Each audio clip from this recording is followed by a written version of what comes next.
theory. Phenomenalism is the view that all we know is appearances. A logic is a study of, a science of, a methodological thing. You see. Now, phenomenology then, okay, is the study of the phenomena. It's not saying only phenomena can be known, but it's saying that we start with the study of the phenomena. Get the difference? Yes, because if you're trying to get at the structure of the self, what is it that is the functional structuring that goes on in the development of consciousness and self-consciousness? You see? Well, you have to describe the process, don't you? You have to describe the phenomena of developing consciousness. So the method is phenomenological. Well, now, in the 20th century, the term is fairly common. And even though you find some unphilosophical people using the term interchangeably with phenomenalism, the two are very, very different. You find its proper use in a phrase like phenomenology of religion, you see, which is used in two senses. One is a phenomenology of religious experience, describing the phenomena of religious experience. Another is phenomenology of religion is describing beliefs and practices, the phenomena at that social level, that cult level. You see. Phenomenology. It's a descriptive method. It's not an attempt to prove something with demonstrative arguments. The old demonstrative arguments of the Descartes-Locke tradition, no, that's past. That was part of dogmatic metaphysics. You see. What you have is a descriptive method. And the conclusion to an effective description is not, therefore, such and such QED. The conclusion to an effective description is, oh, I see. Yeah, that's the way it is. You see? Okay? Because what you're doing with your description is saying to somebody, hey, come and look at this. See what I see. You see? And the validity of this description is underscored when you get that consensual social process, you see, the interpersonal agreement about what indeed is properly being described. So it's a descriptive approach rather than a demonstrative approach. So when you read Hegel, don't say to yourself, well, what does he prove? What's this piece about master and servant? Has he proven anything? He's not trying to prove anything. He's just trying to describe the interpersonal dynamics by virtue of which the master becomes aware of himself as master, and the servant becomes aware of herself as servant. You see? The developing self-awareness, self-consciousness described. But that is just a shadow image of the whole, or the whole is a shadow image of that. You see, microcosm, macrocosm. Let me pause there with one other footnote that strikes me. I hadn't thought of this particularly before. Last fall, when we got started with the pre-Socratics, I was trying to point out that from before the beginnings of philosophy, back in the Greek poets, Homer, Hesiod, so forth, there is an idea of ordered unity, such that the ordering of the moral life of an individual is a microcosm of the ordered justice of a city-state, which is a microcosm of the ordered unity of the cosmos. Remember? So that the self, morally ordered and right, the just individual, is a microcosm of an ordered cosmos. Now, notice how radical the change at this juncture. In a way, it's coming back to that theme, you see. The ordered unity of the self is a microcosm of the ordered unity of reality as a whole. You see. But for the Greek philosophers, it was developed in terms of the ordered unity of the physical universe. Oh. Now it's in terms of the ordered universe of the world of ideas. The world of culture. You see. Of art, of religion. You see. But the idea of the self being a microcosm of the whole is still here. So don't be surprised if in Hegel, reading about Hegel, you run into the notion of the logos. You see. Because Hegel, in his religious writing, reintroduced the logos concept, which had been eclipsed during the mechanistic age, which had no teleology. Okay, what did I say then? A new scientific model, a new philosophical method, phenomenological description. All right, a new logic. A new logic. Because what we have had is a logic of the syllogism. Syllogistic logic. What we are going to get is a logic of process. And that logic of process is dialectic. A syllogistic logic is a logic of unchanging universals. Why? Well, you know the basic rule of the simple categorical syllogism. All A is B, all B is C, therefore all A is C. You see, the basic rule of the syllogism is that there is a middle term. And the middle term must be universally extended at least once. That is to say, B must be universal, all B, at least once, in order that B, this particular B, can be part of this. Otherwise, there's no connection. You've got to have a connective. The connective has to be about a universal. You see. Now, of course, it can be about a universal class of people. But it would have to be a class of people unchanging in a certain respect. You see. In other words, you've got to have unchanging universals of some sort. At least unchanging universal concepts. So this logic was devised, was organized, developed by Aristotle, with his emphasis, you see, on universals, unchanging universal concepts, classes, species. Oh, but now, if we've got a developmental concept in science and in history, you see, how are you going to think about what's going on in the developmental process? Obviously, that's going to raise the question, are there any universals? And Hegel is going to have to restructure the whole theory of universals. He doesn't ditch it, he restructures it. And he's pretty close to Aristotle. But in restructuring it, he still has to work with a logic of process rather than the logic of permanence.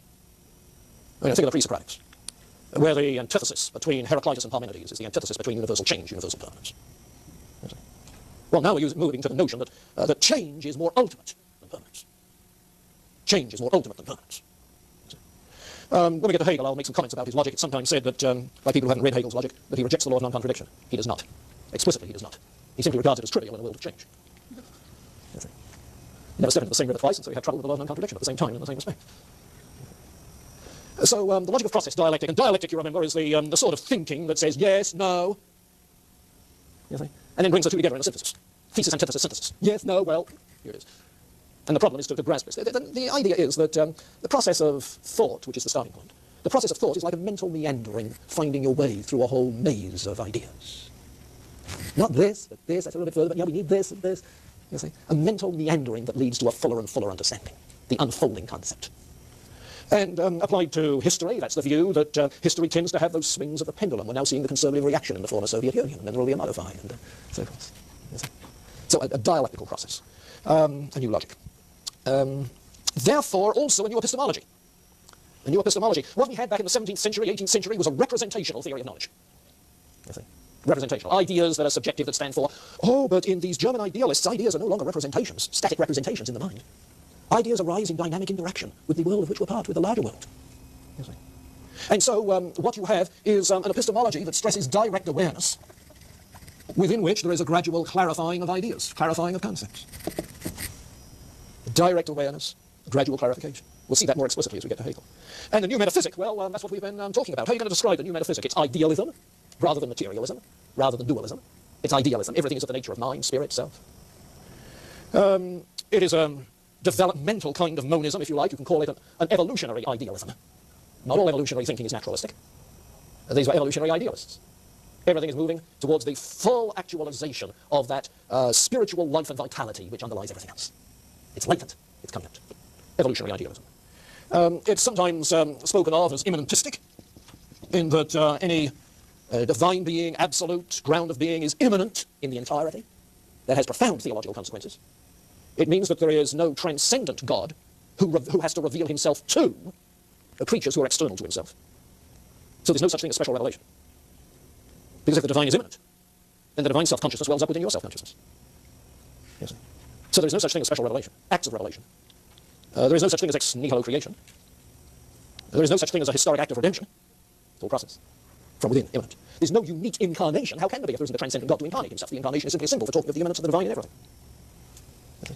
So watch for this when we get to Hegel's philosophy of religion. Immanentism. The metaphysic is sometimes described as gradualism. That is to say, everything in existence is to some degree mind, spirit, consciousness. The old notion of degrees of being, all up the hierarchy, you see, is now translated into a developmental process. The process of evolution is the development of greater degrees in the graduated process, greater degrees of mind, spirit. This is part of the evolutionary optimism. And for Hegel, the fullest manifestation of spirit comes out in German culture. Where else would you expect? Yeah, this was the age of nationalism. Why? Because what is nationalism? It's the embodiment, the full self-discovery, self-realization of the identity of the spirit of a people. Yes. Nationalism is a product of romanticism, a product of this German idealism. And then I was going to say it's romanticism. Well, I think you already see that. When Wordsworth odes to daffodils, and your heart dances with the daffodils, that's not just metaphor. You see. The daffodils dance is a free, creative manifestation of a certain degree of creative spirit at work there that is at work more fully in your heart. And so your heart, responding to the stimulus, joins in one great chorus of dance. You see. Romanticism. Well, this is where we're going with German idealism. Now, what I'd like to do is to say a comment or two about these other figures. Questions? Okay. Do you get the picture that I've been trying to paint? I think if you can grasp this and the other illustrations that I'm going to use, you'll find that reading the bits and pieces of Hegel that we have makes sense. But read Stumpf first. He'll give you more of an over picture, though what he does is to give you an almost dead over picture, as if it's a logical system rather than a developmental process. The thing that does it best, I think, in brief compass is this, though I'm indebted as well to a book on Hegel by a graduate of ours, Merrill Westphal, W-E-S-T-P-H-A-L, who teaches at Fordham University in the Bronx, and is a first-rate Hegel scholar. He's been president of the Hegel Society of America. But his book is very, very helpful in catching this. Okay, as I was saying, the conception of what unifies the self, what is the function, which is the dominant unifying function, the all-absorbing function of the self. Fichte, who died in 1814, and incidentally was enamored with the figure of Napoleon, the figure on the white horse marching through Europe. This is the romanticist figure embodying so much. You see. Fichte is raising the question of what is the ground that underlies all our experience. what is it that is the precondition, to use the Kantian term, the precondition that makes human-type experience possible, that makes our consciousness the way it is? Now, that's a good Kantian question. He rejects dogmatic metaphysics, as did Kant. He opts for a transcendental method, as did Kant. And the thing that he finds as he describes the experience of the self is that the nature of the self comes through prominently as that of a moral being, where the will is the dominant and most revealing faculty. Now, interestingly, his phenomenological description that leads to that is more of a description of the epistemological side. He poses, for instance, the old question from Descartes, how do I know that material bodies exist? It's an old one. Berkeley would have been happy with that. How do you know that material bodies exist? And his initial response, of course, is a description of the skepticism that results from people like Berkeley and Hume. I don't know that physical bodies exist. But in my moral struggle, my inner moral struggle between duty and desire, between acting out of duty and just following my inclinations in the world around me, I find that my moral life postulates, there's that term again, we had it in Kant, it posits the existence of a non-self that is opposed to the moral life of the self. So that it's in the moral life where we find the opposite of the moral will. The opposite of the moral will is that which is posited. You see, posited by the will, as it were. There is no proof that a physical non-self world exists. But whatever it is in that non-self, it stands in sort of a dialectical opposition to the self, as we know it in the moral life, don't we? You see. So then, if we're going to talk about the nature of reality, what is it going to be? That is to say, if the self-consciousness is the key to reality, and this lens allows me to project a picture of reality on the overall screen, you see, what am I going to say about the nature of reality? Well, obviously, in the reality as a whole, there is no antithesis to the self. You can't have this as both A and non-A. And what is projected is that it comes out as ego, absolute will. That is to say, reality as a whole has what we would call the conative characteristics. Yes, in varying degrees. In humans, there is conscious will, moral will. In animal life, instinctual drive. In vegetative life, the constant thrust of things to grow, to survive. The resistance that even inanimate things offer to extraneous forces. In all of these cases, what you see is manifestations of will or pre-developments of will in opposition to that which is other than itself. The rock that resists disintegration. The plant that thrusts itself up through the soil. The animal with his instinctual drive and fight to survive. And the human, willing to act out of duty rather than just giving in to inclination. So his conception comes out that way. And the way in which he pictures it then is this sort of manner. What you have, the ultimate reality, is absolute ego, manifested in finite ego and finite non-ego. Okay. And what we observe in the phenomenal realm is that antithesis, ego versus non-ego. So the phenomenological description describes this.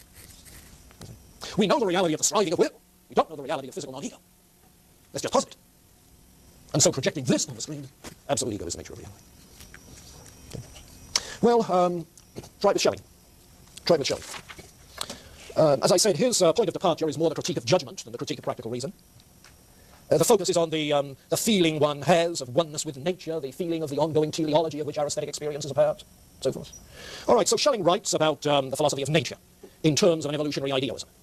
The physical world is at an early stage in its gradual evolution of living, conscious spirit. And nature is a living force, impulsive, creative, bursting out with novelty. And when he turns to philosophy of mind, he sees the same sort of thing in human culture. There is a low level of creativity and emerging drive for novelty in theoretical thought, sense perception, theoretical knowledge. There is more of this creative